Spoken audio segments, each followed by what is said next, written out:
नमस्कार मित्रांनो, स्वागत आहे तुमचं सागर डुकरे गोट फार्म या चॅनलवर. तर मित्रांनो, ते आपल्याला एका दादानं कमेंट टाकली होती आणि मला शिवरी लागवड करायची आहे. तर शिवरी लागवडवर एक व्हिडिओ बनवा. तर शिवरी लागवडवर आपण आजचा हा व्हिडिओ बनवणार आहे. व्हिडिओ आवडल्यास व्हिडिओला लाईक करा, नवीन असेल तर आपल्या चॅनलला सबस्क्राईब करा. तर खरं तर म्हटलं तर शिवरी लागवड ही लागवडीची चूक आपल्याकडून झालेली आहे. आपण शिवरी लागवड केली, पण थोड्या दाट प्रमाणामध्ये आपल्या घरच्यांनी लागवड केलेली आहे. कारण मी नव्हतो घरी, मी थोडं बाहेरगावी गेलेलो असताना त्यांनी थोडी दाट लागवड केली आहे. त्याच्यामुळं मी तुम्हाला त्या पद्धतीनं लागवड करा म्हणून सांगणार नाही, पण कशी लागवड करायची त्याविषयी थोडक्यात माहिती सांगण्याचा प्रयत्न करणार आहे. व्हिडिओ शेवटपर्यंत बघा, स्किप न करता बघा.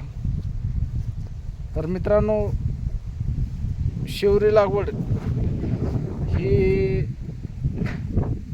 याच्या ओळीमधलं अंतर 4 फूट पाहिजे. आता आपल्याकडून काय झालं, हे 3 फुटावरती लागवड झालेली आहे. हे बघू शकतो तुम्ही, ही 3 फुटाची ओळ आहे. तर ही अशी शिवरी आहे आपली, 3 फुटाची ओळ आहे. आणि याच्यात काय झालं, अंतर कमी असल्यामुळं आणि लागवड 1-1.5 फुटावर केलेली आहे, पण अंतर कमी झालं. तुम्हाला जर लागवड करायची असेल तर 4 फुटावर शिवरीची लागवड करायला पाहिजे. जेणेकरून काय होतं, याची वाढ उंच वाढते आणि उंच वाढल्याच्या नंतर त्याला थोडं हाईट पण पाहिजे. माझी तब्येत बरोबर नाही मित्रांनो, त्याच्यामुळं आज थोडं आवाज तुम्हाला डिम येत असेल, पण थोडं तब्येत डाऊन असल्यामुळं मी जास्त काही व्हिडिओ जास्त लांब बनवणार नाही, थोडक्यातच आवरून घेणार आहे. तर 4 फुटावर लावा आणि मधलं अंतर हे 1.5 ते 2 फूट ठेवा तुम्ही. जेणेकरून वरती ज्यावेळेस शिवरी मोठी वाढते त्यावेळेस तिला हवा खेळती राहिली पाहिजे त्याच्यामध्ये, तेव्हा ते चांगली अशी फांजाळते. त्याच्यामुळं जास्त प्रमाणामध्ये अंतर त्याचं जास्त जवळ ठेवू नका. आणि हा बघा दशरथ आहे आपला, हा दशरथ लागवड केली. त्याच्यानंतर इकडं मारवेल आहे.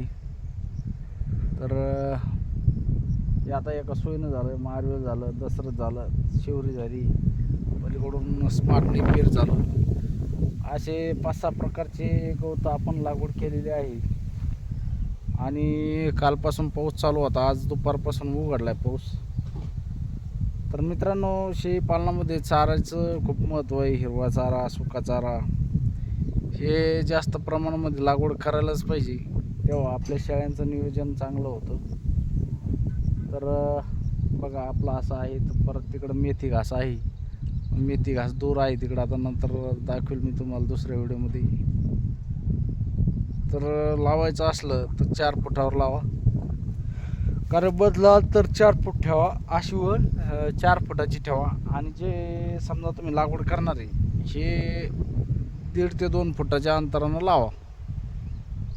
चला मित्रांनो, थांबतो इथंच. व्हिडिओ खूप म्हणजे आज मूड नाही बोलण्याचा. धन्यवाद. व्हिडिओ आवडल्यास व्हिडिओला लाईक करा, नवीन असेल तर आपल्या चॅनलला सबस्क्राईब करा.